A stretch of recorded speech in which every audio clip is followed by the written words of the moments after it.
All right, guys, this is Crazy Kevin here, and I'm here with James Webb. James, how we doing?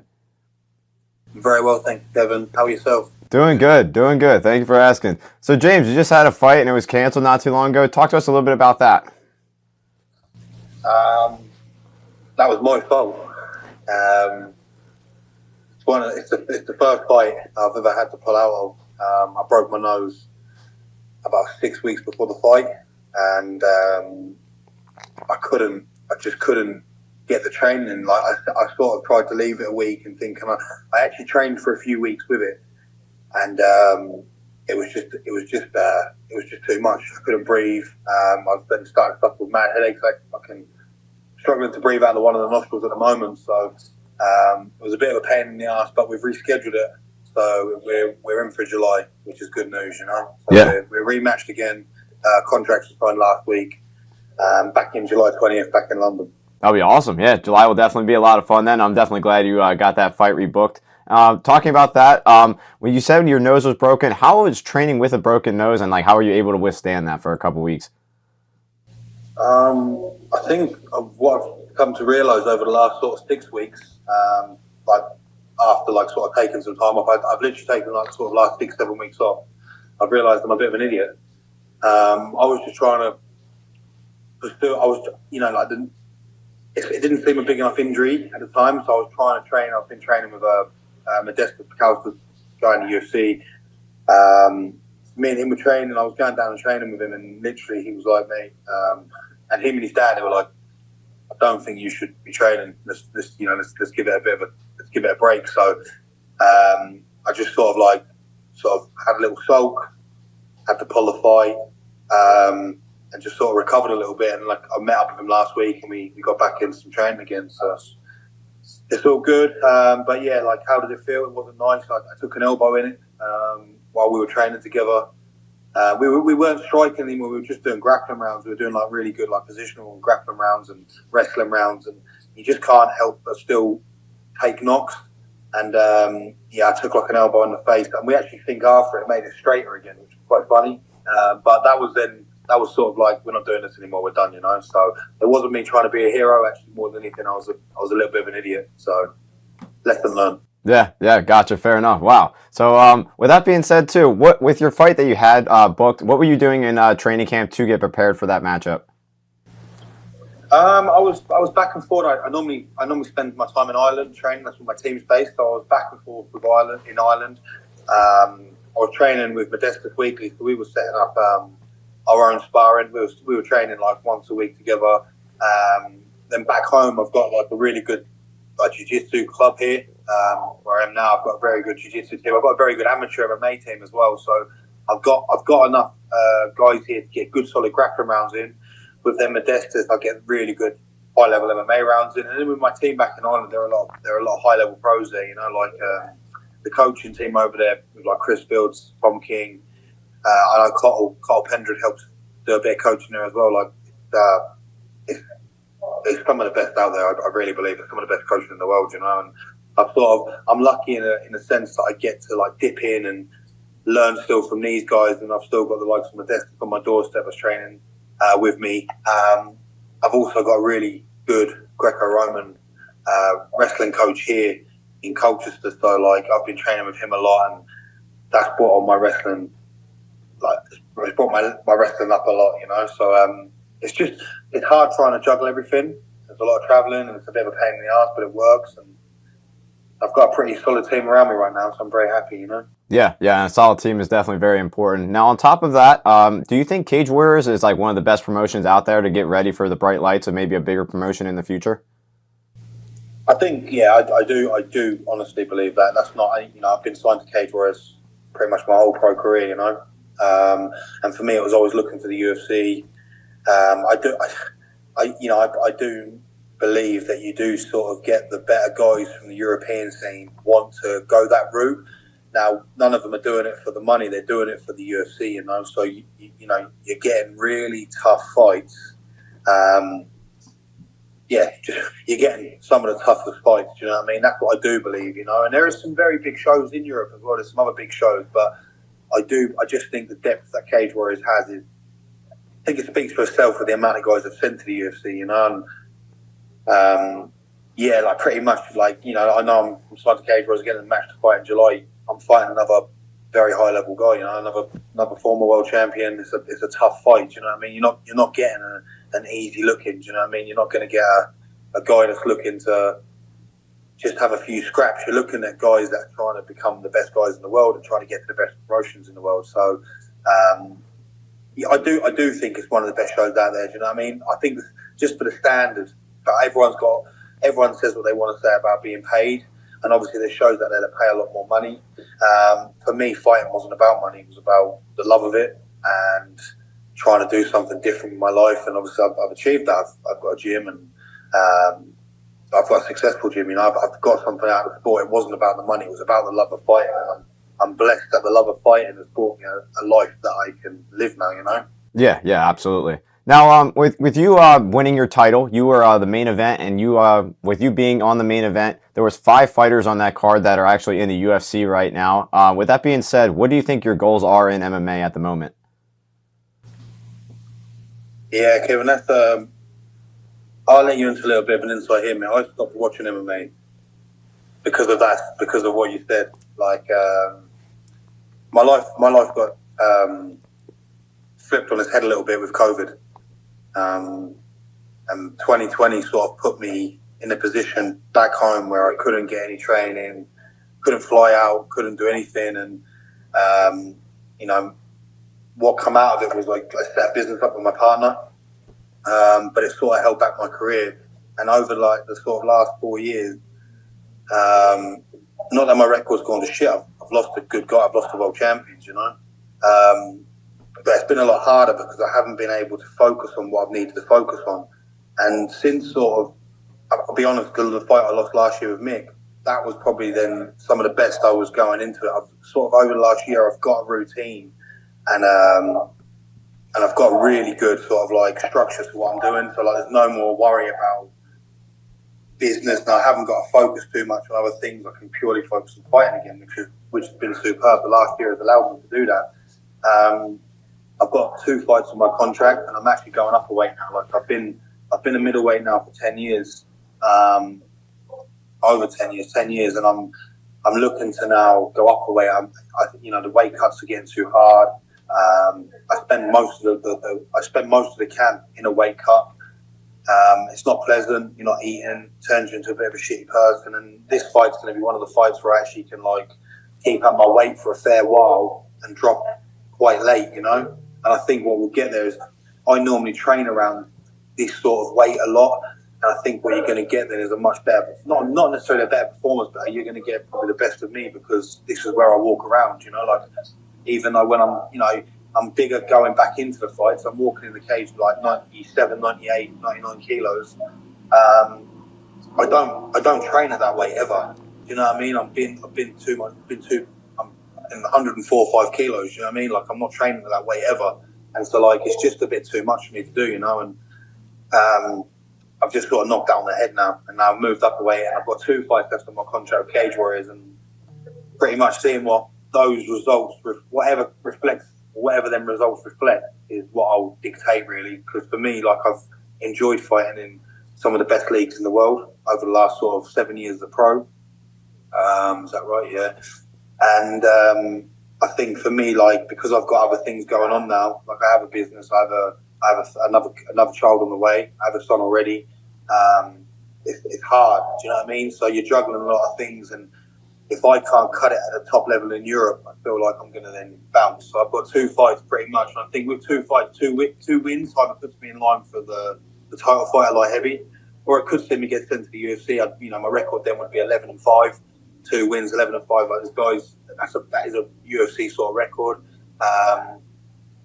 And so that's what I'm sort of looking at. We'll see what the end of this year looks like, and then I'll make a decision pretty much. Like I'll either be looking to fight for that title, or I'll be looking to get to the UFC, or I'll be just looking to call it a day really. And it won't be based off of not wanting to fight. I love fighting. It'll be based off of if I'm not going for the glory which I set out for a long time ago, I set out for the UFC. If I'm not looking for that, then it's too dangerous to be doing anything else, you know. And so I think the next 2 fights will tell us a lot. Right? Yeah. For me, I still feel like I'm very able. I feel like I've been getting better.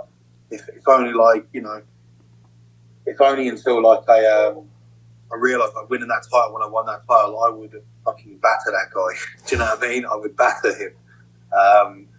So I know that I've always been improving, and I know the guys around me that I'm with, like they're not yes men. Do you know what I mean? Like they tell me, I'm getting a little bit old now, so they definitely tell me if they thought you're not going to be able to cut this anymore, But like, but with the likes of my coach believes in me, my SSD coach believes in me, my family believes in me, my team believes in me. Modestus even said to me the other day, mate, he was like, you can do this, you know what I mean? It's about taking one fight at a time, beating Yannick in July, seeing what comes after. Like 11-5, like I said, is a good record. You could campaign for the Contender Series, perhaps. Perhaps get the light heavyweight title if I get offered the fight there. I'd love to fight again for a light heavyweight title, and then we'll see, But on the other side, it could go all wrong, and this time next year I'll just be a coach. So we'll see. Yeah. Now, speaking of you with coaching, I've seen that a little bit on your Instagram, and talk to us a little bit about how you enjoy coaching. Currently, I don't really enjoy it. That's the God's honest truth. I love coaching, and I love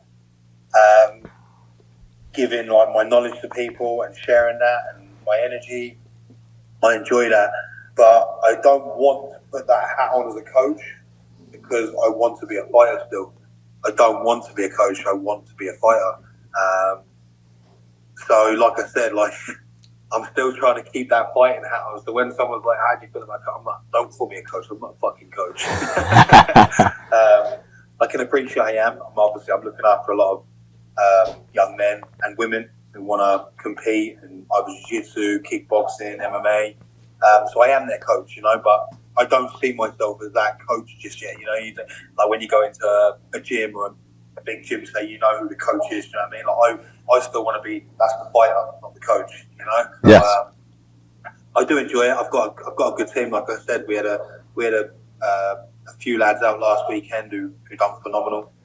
Are doing good things on like a good level of amateur fighting. So I'm confident for the future. I do believe I do know that I'll put people into the UFC one day. I do know that. Do you know what I mean? I know that what I have in my head and the knowledge I have and the skills that I have, I know that I can get that across to people. Like I said, I've got some kids in the gym right now that are phenomenal. And when I mean kids, I'm talking like 16-year-olds, 17-year-olds that are like beating up men, and these kids ain't fighting MMA for a few years because I'm not letting them. I want them to work hard and put the work in and be a killer before we even get an amateur fight, So, the coaching thing, I'm sort of on the fence with still. Do you know what I mean? Like I said, I am doing it, and I'm happy to do it, but I don't want to be known as a coach. Yeah, no, I hear you. Right, yeah, 100%. Now, when it comes to these 16-year-olds that you do have in the gym, what advice would you give to them that are trying to make it on your level? I tell them what to do. I show them what to do every day. They know they're around me a fair bit. I give them little mini jobs here and there, so they see, but they see also what I do. You know what I mean? So they know what's required, and I say it to them a lot. I say you can't be distracted by anything, and it's quite hard to try and tell kids that, especially if someone tried to tell my kids something, I'd be like, shut the fuck up. But when they do want it, these kids do want it. Their parents have told me they want it.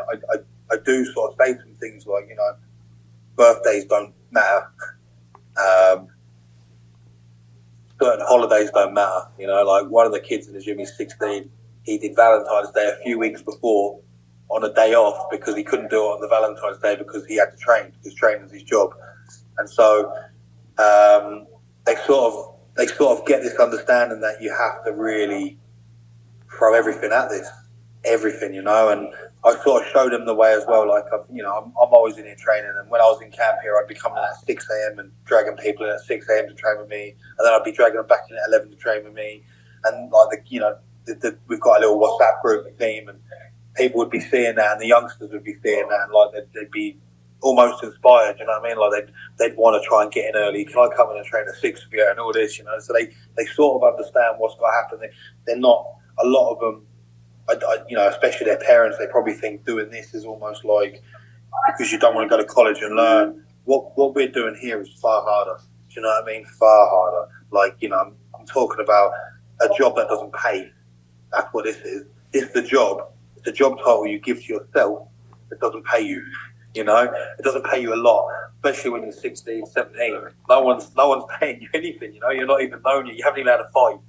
It's all in your head right now. You know, and that's what I tell them. You know, that you keep that in your head, and you keep that vision in your head, that goal in your head, and you just keep working hard. And when I mean work hard, you show up every day. You show up every day.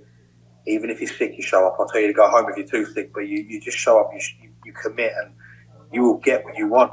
You know, you will get what you want if you persevere, you're consistent, and you commit to it. And that's my message to them. And like I said, it's easy to tell someone what to do, and I do tell them, but then I fucking show them as well. Do you know what I mean? Like, there's not one thing I tell them to do or give them to do that I wouldn't do.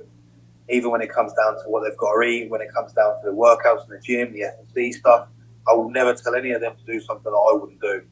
So, and they know that as well, you know. And yeah, I think that's created quite a good relationship between me and a few young lads. You know what I mean? Because they trust me.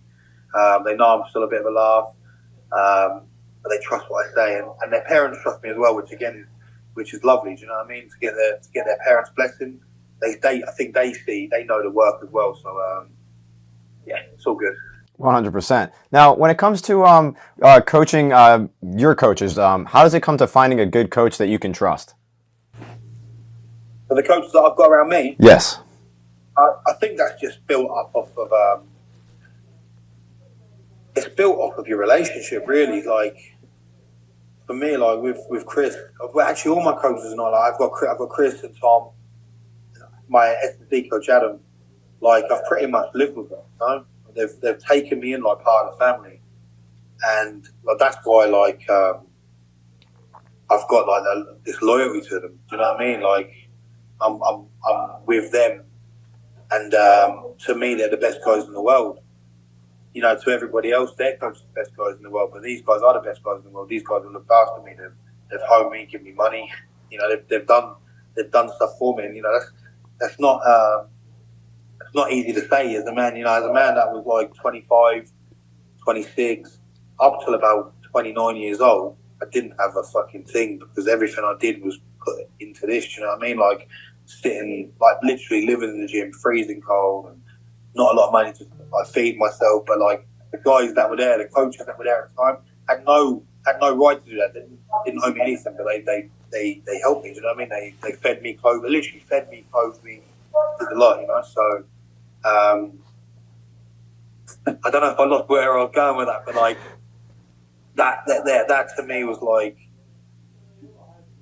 a big part of being a really good coach. Like this give a fuck, you know, and it really resonated with me. And actually, a little bit of that give a fuck I try and do with my lads. You know what I mean? I really do. You know, like I've offered them to live in the gym. I've offered them to come stay with me. I've offered to give them some money if they need help. You know, like. You have to care. You have to really fucking care, you know. And then I've got some other I picked up recently a new boxing coach, and he's an ex-pro. You know, like with him, I've just sort of hit it off with him straight away. He's just a real good laugh. You know what I mean? He's just down the road from me. He's an ex-professional, like I said. He's got a few gyms around. He knows his stuff. He's, you know, I think he's great.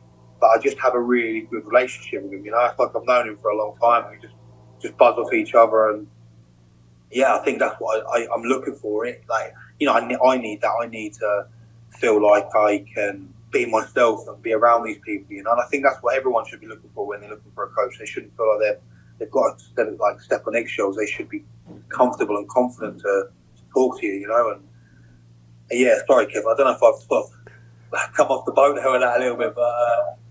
Yeah, that's, you know, like, that's what I want. You know, I want that sort of relationship with a coach where I can say what I need to say and be heard, you know, and yeah. No, I love it. No, this is definitely some good advice because my next question here is actually a question I like to ask all the fighters I bring on my show. So this question is, I'm a Taekwondo instructor. I've been teaching for 6 years now, and I've been training for 20 years now in Taekwondo, and I just love what I do. And my question to you is, what advice would you give to my guys that I have coming into the gym to keep getting better and better every single day?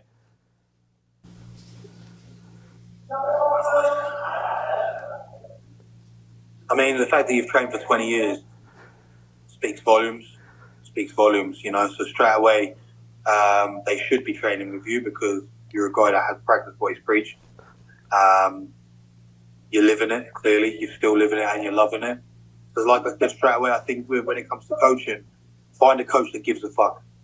That's it. Find a coach that cares. And then when you find a coach that cares, you'll care a little bit more and you'll love what you're doing. And that's it. And then the second tip I'd then say is be consistent. Because like when I started this sport, I wasn't any good. I was actually fucking rubbish. And I always laugh about this woman that submitted me when I first started doing jiu-jitsu a long time ago now, many years ago, and she submitted me. And I was meant to be like a tough little kid. And I got dragged around by some middle-aged woman. I was like, what the fuck is this, you know? But it's consistency. That's it. So the guys at your place, they're with you and they're coming to you because they like your energy, they believe in you. Your 20 years experience speaks fucking volumes. I think that's superb. And then all they've got to do to give that back and to get you and to carry on getting your love and your passion, all they've got to do is show up and be consistent, you know? And I just think that's a perfect recipe to be successful. If you can find a good coach and be consistent, you're going to be something. And then again, I don't teach Taekwondo, but I've got a good kid in the gym who does it. Doesn't teach it. It was his background. But whatever you want to do in life, I believe martial arts can help. Like, I don't want everyone to walk in this door and be a professional fighter. That's not what I'm here for. I'm just here to build up young men and women, same as yourselves, you know? Like, you're not looking to make... Yes, great if we can send someone to the Olympics to do Taekwondo, you know? Fucking that'd be superb to get someone in. But if I could just make it, if you can make these kids, and these adults, not just kids, adults, we can make them confident, happier, healthier. That's success. Done it. You know what I mean? We've done it, you know? And that is my job. Like, my job is to make kids, teens, adults happier, more confident, and give them something to strive for, you know? Like, the amount of people that I see come into this gym, they stick in it, they're here for a while, and then they've got this confidence to start a business or do something that they wouldn't have done. That's what I love about martial arts. It can bring you out of your shell. I think it makes you realise you're not made of paper. You can attack the world. You can really go and do anything you want. Again, I probably went on a little bit long there. No, I love it. No, this is all great advice, James. It's definitely great. Yeah, like you said, it's all about just giving a fuck. I mean, when I was first started teaching, I was at a job for about like 4 years, and I just felt that I reached like kind of, you know, the peak at my job, and I was just like, you know, I think there might be a better martial arts school out there to maybe elevate my teaching a little bit more, and that's what I've been doing. I'm at a school called Premier Martial Arts, which is like nationwide, and it's really elevated my teaching and just kind of my love for martial arts in general. So I definitely love it, and all the advice you've been given is definitely really, really appreciated, and it's awesome. So thank you again for coming on. Thank you, Kevin. No, I appreciate it, mate. I really do, mate. Yeah, man. I don't suppose you ever get over this way, do you? What's that? You don't ever come over this way, do you? No, I'm in Philly. I'm in PA. Yeah, Philly. All right. You're not coming over this way at all, then? I mean, I haven't at least. You know what I mean? No. Are you watching the shows here? Are you watching Cage Warriors? Yeah. I try to keep up with it as much as I can. Lovely. No, well, listen, mate. Thank you for having me. Yeah, man. No worries. And James, before I let you go, last message to everyone that's going to be watching. I'll see you on July 20th. I love it. Let's tune in. I love it. Come on. Let's go. All right. James, thank you so much for coming on, man. It means a lot. Thank you, mate. Take care. All the best, brother. You as well. Take care. Bye-bye. Bye-bye. Bye-bye.